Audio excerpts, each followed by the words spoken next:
Welcome to Never a Truer Word, where we look at the words that people choose to use to see if they're telling the truth, the whole truth, and nothing but the truth. And I'm going to look at the case of Jay Slater. Jay is currently, at the time of recording, missing on the island of Tenerife, and I've been asked to look at a GoFundMe campaign set up by someone called Lucy. At the time of recording, this GoFundMe is still active and has £25,000 of a £30,000 target raised.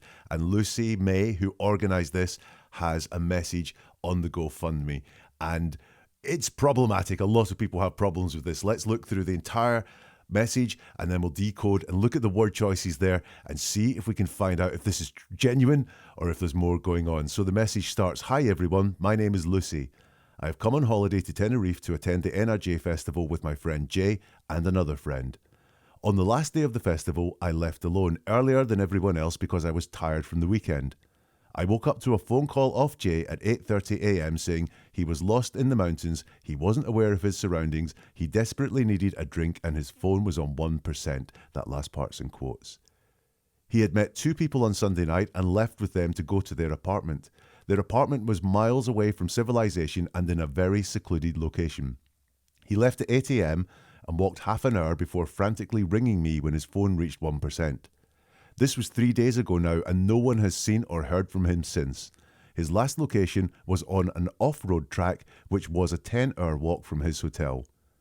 The weather conditions up there are terrible for someone in shorts and a t-shirt, both in the day and at night. He has no water for when it's warm throughout the day, and he has no coat, suitable clothing for when it's cold at night.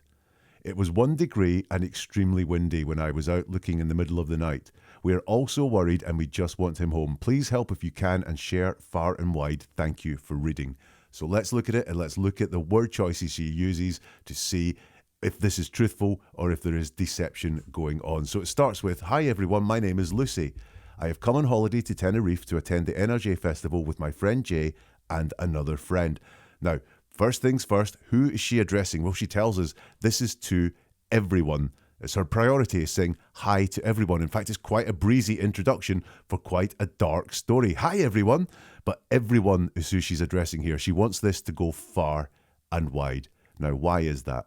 Now, we know what the content of this message is, and it's about a man being missing for 3 days. But she doesn't mention that for a long time in this message. She's setting up a story here. My name is Lucy.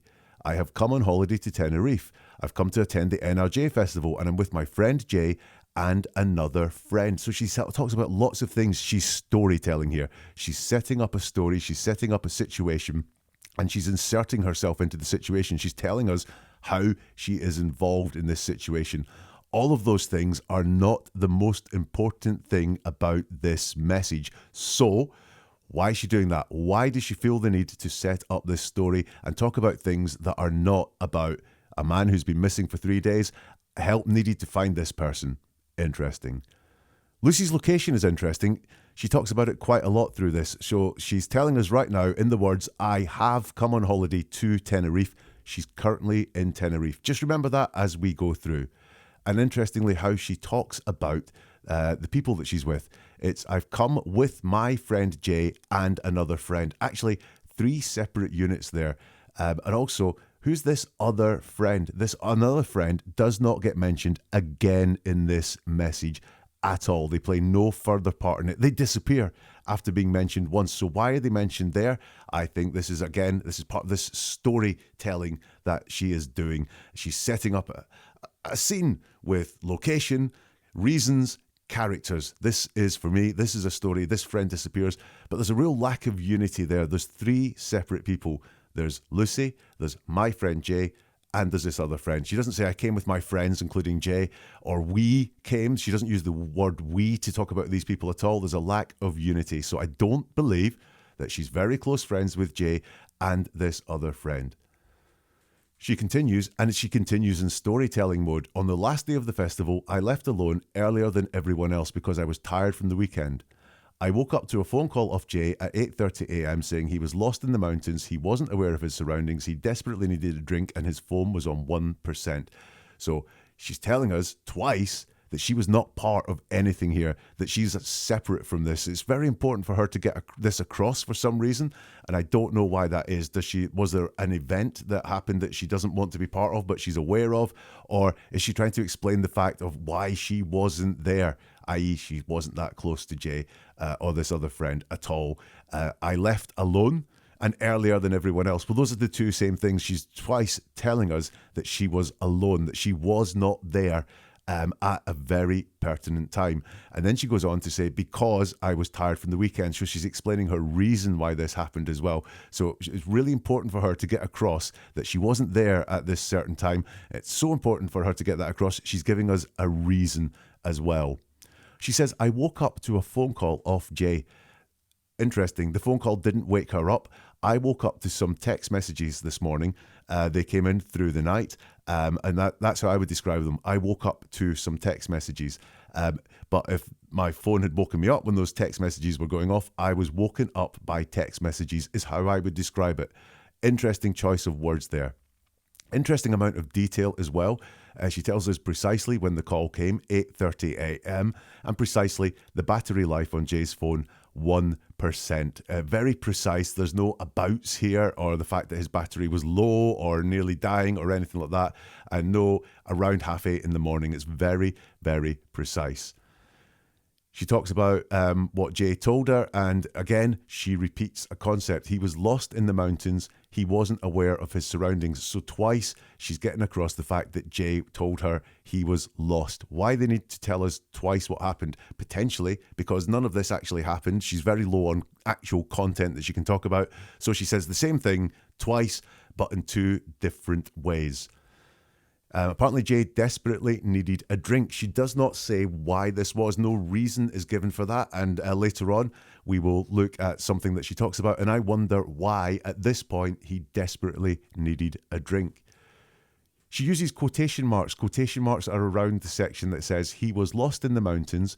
He wasn't aware of his surroundings. He desperately needed a drink and his phone was on 1%. Now, if she's using quotation marks to quote what Jay says, that should come from Jay's point of view. Jay was saying, I'm lost in the mountains. I'm not aware of my surroundings. I desperately need a drink. My phone is on 1%. Let's just assume, though, that she's not that bright and that she doesn't realize that the quotation marks are actual quotes. So she's using that to quote the contents of the call. Well, that therefore indicates what was in the call if it happened. Just this part, he's lost, needs a drink, phone on 1%. She doesn't tell us why Jay called. What was Jay's reason for calling Lucy? You know, if what Lucy's saying is true, he would have asked for help, maybe shared his location, said what sort of assistance he needs, or maybe even said his plans for what he was going to do. But there is none of that conveyed by Lucy at all. She does not say why Jay called. I don't think this call happened. It's just not a realistic description of what this phone call would be like. Lucy continues, he had met two people on Sunday night and left with them to go to their apartment. Their apartment was miles away from civilization and in a very secluded location. He left at 8 a.m. and walked half an hour before frantically ringing me when his phone reached 1%. How does she know this? How does she know what happened on Sunday night? How does she know what time Jay left? And more. She doesn't tell us again how she knows. She's quoted the phone call, but this now is information that she's not telling us where this information came from. Potentially, because is this publicly available information? Do other people know this? Has she just inserted herself into the story and used things that are known about Jay to write this story? She doesn't say how she knows this. Again from Lucy, very common in this note, she says the same thing twice in two different ways. Their apartment was miles away from civilization and in a very secluded location. Well, if you are miles away from civilization, you are in a very secluded location. She says he met two people on Sunday night. No description of these people at all. Relationship to Jay, men, women, mixture, ages, nationalities. She doesn't say. This was a music festival, so this could have been all sorts of people, but she doesn't have anything to say about these people. Again, she's just using publicly available information and inserting herself into there, which is why she has no detail.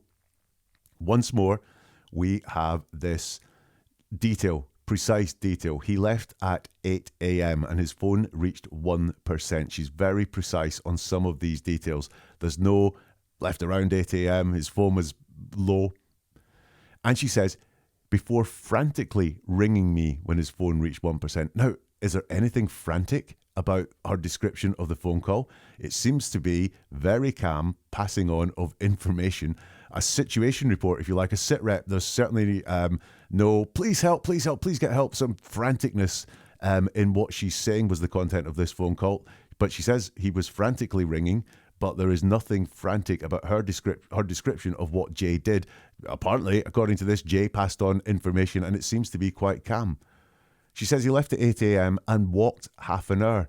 So why did he desperately need a drink? If he was in an apartment where I'm assuming drink was available, if he walked half an hour, that's not the point where you desperately need a drink. I get it may be warm, it may be arduous terrain, so he was thirsty, but not desperately needing a drink after walking half an hour. Again, don't believe you. Lucy continues in this GoFundMe. This was 3 days ago now, and no one has seen or heard from him since. His last location was on an off-road track, which was a 10-hour walk from his hotel. So this is the most important thing in the message. Someone's life at risk, someone being missing for 3 days. This was 3 days ago now, and no one has seen or heard from him since.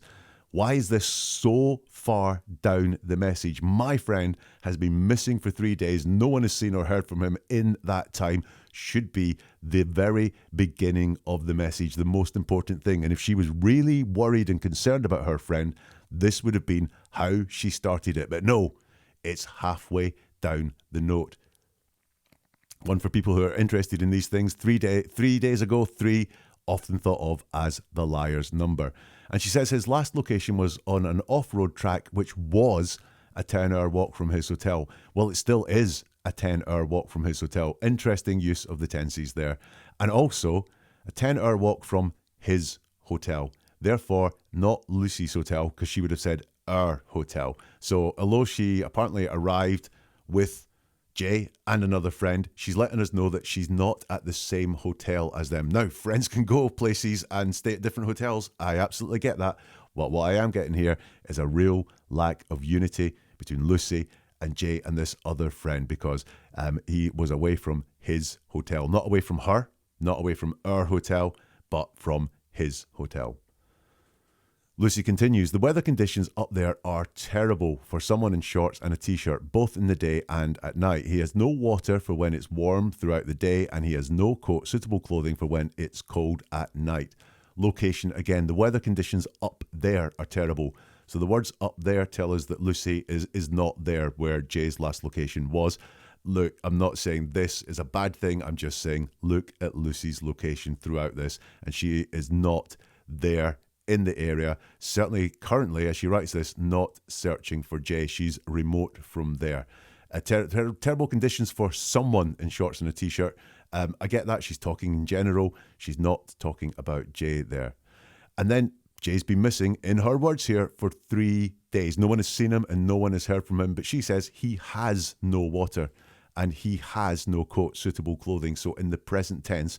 So how does she know this? How does she know 3 days on that he has no water? Potentially he has found a source of water. Potentially he has got something to keep him warm at night, or some shelter to keep him warm at night.